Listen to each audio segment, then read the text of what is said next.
Hello everybody. So today I want to talk about calculus.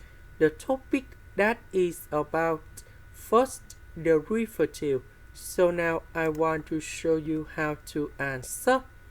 We need to find third derivative of g. Later that we can put about t equals to number 2 cone here.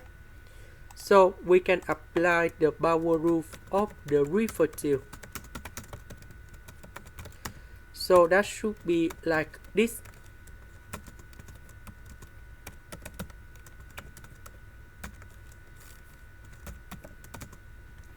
So if we do first derivative of g, we will have negative 4t to the power of 3. So we put number 4 cone here.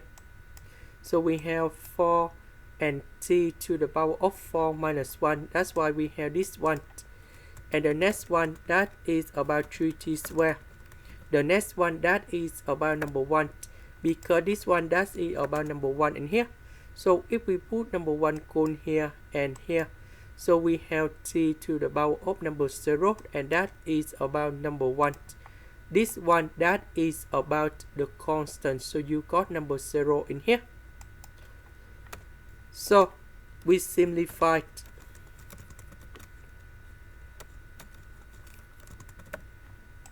Now we go to second derivative. And we have 3t squared.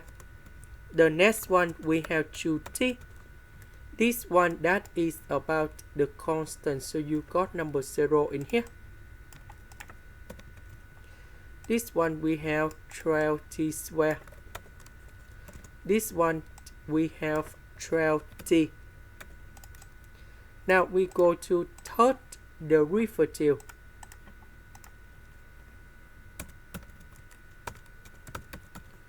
And we have like this.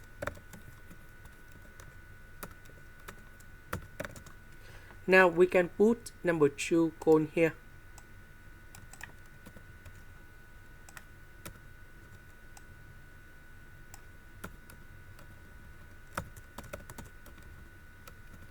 And this one, we have negative 36.